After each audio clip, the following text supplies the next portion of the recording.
Welcome back to the Soccer Show. I'm Chris Marlowe. You know, when you think of the state of Indiana and great coaches, well, you naturally think of Bobby Knight. Now, this week, our Kevin Cusick is in Bloomington, Indiana. He's doing a story on a coach. You're not doing a story on Bobby Knight, are you, Kevin? No, Chris, this is not a story about Bobby Knight, but it is a story about a coach who knows a thing or two about the NCAA tournament. The NCAA soccer tournament, that is. Since he's been the coach here at Indiana University, they've been to the tournament 15 times. Coach Jerry Yeagley came to Indiana University with big dreams and high hopes in 1963. Back then, soccer was a club sport, and he took on the challenge of upgrading it to a varsity program. If I had known it was going to take 10 years, I don't know if I would have done it at the time, because there were a lot of frustrating times. There were some administrators that thought maybe it would be better for me to leave. I was getting a little too pushy trying to get soccer to be varsity, but I had been told that that was my job. In the club years, Coach Yeagley would line the field, wash the uniforms, and use his own car to drive players to games. He built from nothing lasting friendships and what is today an intercollegiate soccer powerhouse. The Hoosiers established themselves as the team of the 80s, winning 3 NCAA soccer championships. The first one is always the toughest, and it took them 8 overtimes to capture the title in 1982.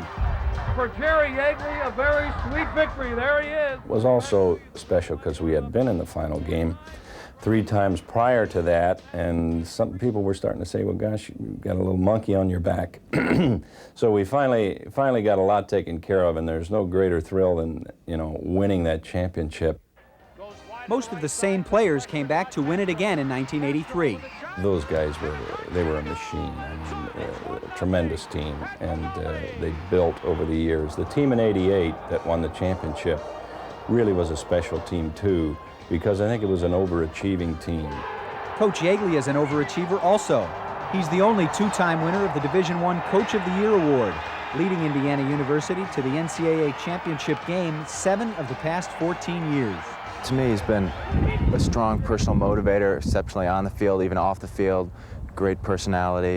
He has a very strong personal character, and that reflects in his coaching and his off-the-field personality, and I think that's helped me out a lot. He treats people with respect, and everything he does it first class. And I think people obviously appreciate that. The players that are here, the staff, everybody wants to work that much harder for him.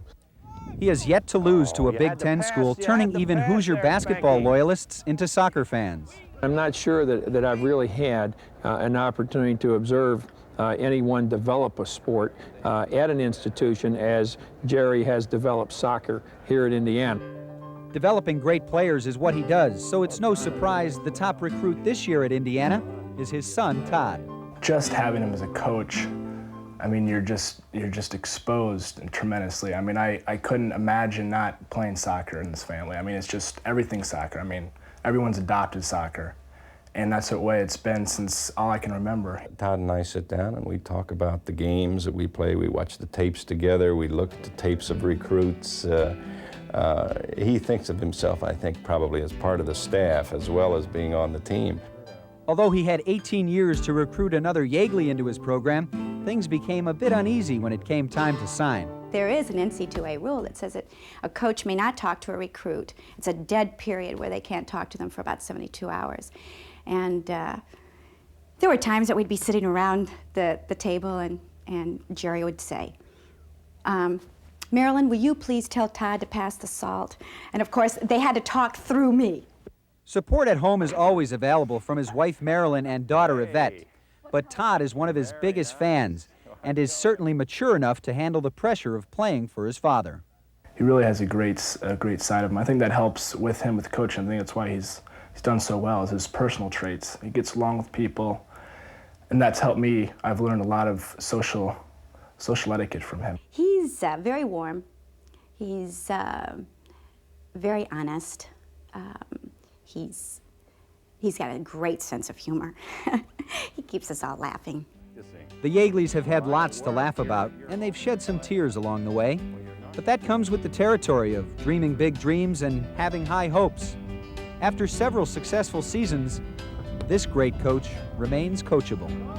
The longer I've been in it, the more I realize I don't know. You know, when I first started coaching, I had all the answers.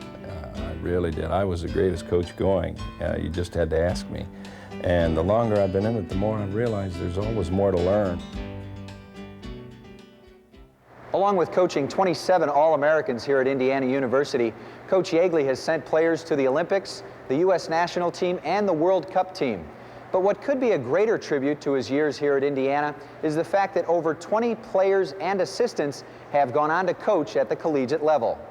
His next 4 years could be the most exciting when his son Todd joins him here at Indiana University. Chris, back to you. Next week, Kevin Cusick will report on the Iron Man in today's soccer world, Doc Lawson. Soccer Heroes has been brought to you by Soccer America, the news weekly of U.S. soccer fans.